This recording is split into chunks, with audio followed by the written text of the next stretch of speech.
Right, hello. So I thought I'd do a quick video just to show people how to get their carburetor tuned up on Nitro RC cars.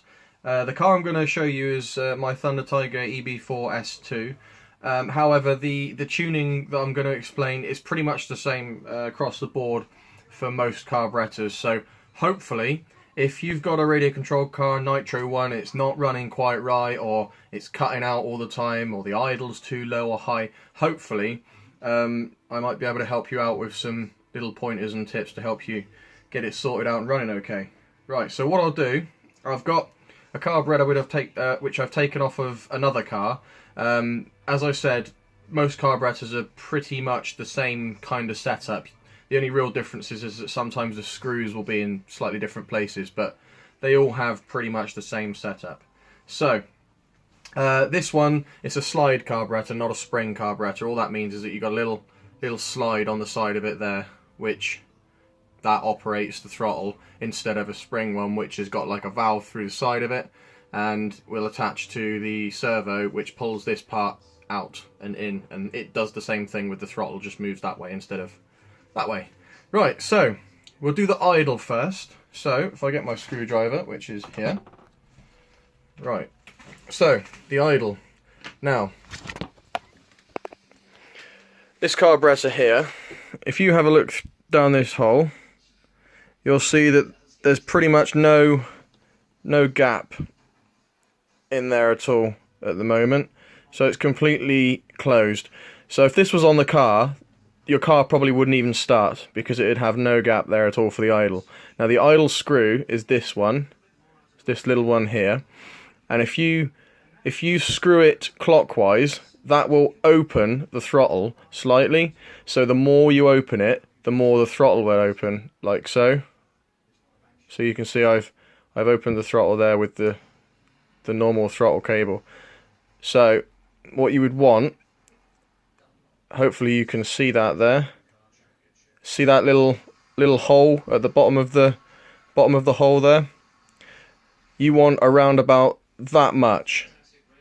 That's the kind of size that you want to allow in the right amount of air for it to idle at the right idle temperature. To idle at the right idle speed. Sorry. So if you get that set with this idle screw so that you've got a gap about that kind of size, then that should sort your idle out. As I said, clockwise will make it bigger, anti-clockwise will make it smaller. So it's just a case of fine-tuning this idle screw here until it's in the right position in there like that. You can just about see that. Okay, so again, that's completely closed. And you can see the more that you would screw that, it would open more and more, and you want it to be about there.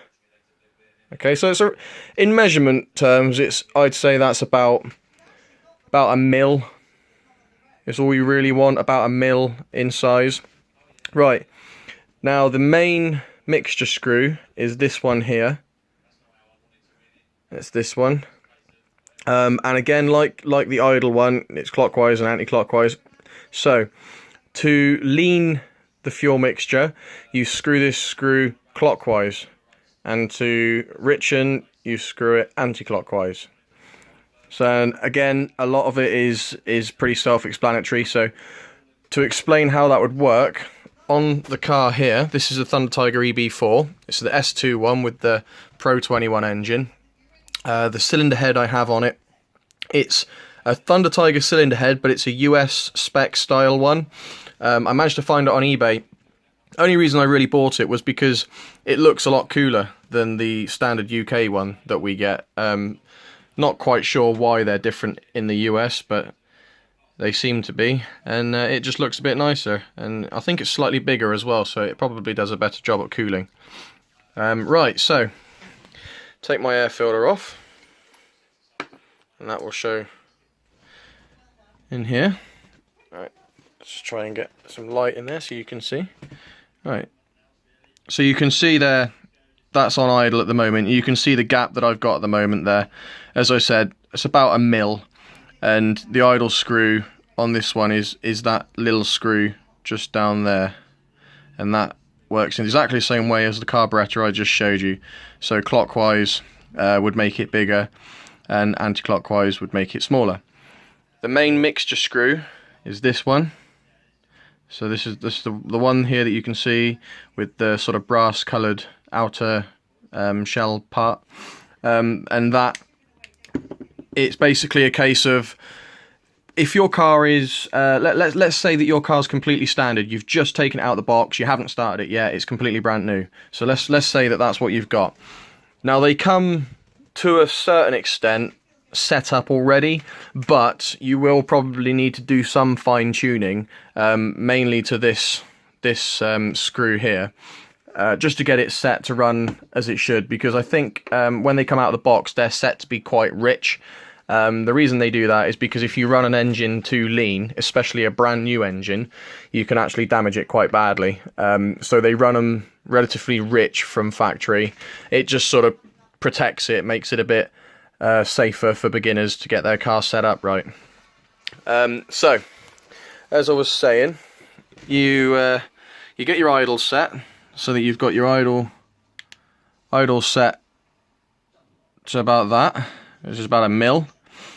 And then this one here, if you're unsure and you want to put it back to sort of factory settings, then what you would do, you get your screwdriver and you screw it all the way in.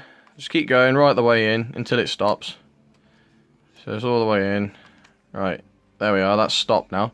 So that's all the way in. And then what you do, you see where it is. So you put the screwdriver on and you count 4.5. So you go 1, 2, 3, 4, and that's around about 1/2. Now that will pretty much set it to the factory setting. And this setting, you'll probably get quite fast acceleration. It shouldn't bog down, it should start easily, but you won't get as much top end as you can do if you richen it slightly.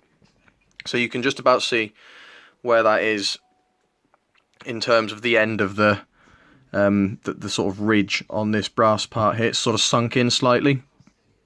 Now if you keep winding out, so there's one more turn there, and then one more, so that would be around about 6.5 turns.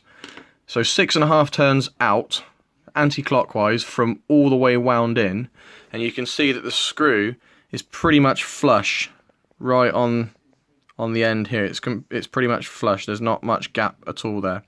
Now that, as long as your idle is set to where I said, having your main mixture screw set here, that will allow your car to hopefully run, if everything else is okay, will allow your car to run very well. So it will be fast acceleration, you shouldn't get any bogging down, it should start nice and easily, and you should get a pretty high and consistent top speed as well.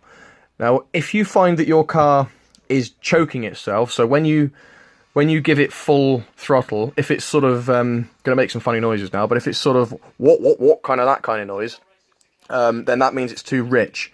So what you would need to do is just to screw this screw slightly more in, so that's clockwise, and just ever so slightly, so maybe start off with 1/4 to 1/2 a turn, and then try it again. If it's still doing the same thing, screw it another 1/4, and just keep going until it settles itself down. The other way around, if it's making a popping and burbling noise low down, and then it's screaming its nuts off, then that could be that you're too lean. So it's the other way around. You just need to basically wind the screw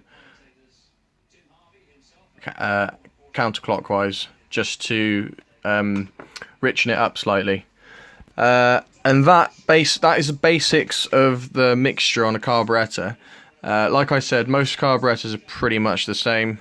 So you will have on the carburetor somewhere, you'll have an idle screw, which is that little one there, and then you'll have the main mixture screw, which is this one here, and then on the other side of the carburetor you'll have that screw. I'll just show you, it's this one here, this one, and that is the bottom end. It's that screw there. That's the bottom end screw. That is the most sensitive screw on the carburetor. You've got to be very, very careful with that. I wouldn't even touch it. If your car's running fine bottom end, don't even touch it, because you'll end up messing it up if you don't know what you're doing. I'll do another video on showing how to tune the bottom end soon, but for now, that's the basics on tuning your carburetor up. So yeah, I hope you've enjoyed the video. I hope it helps.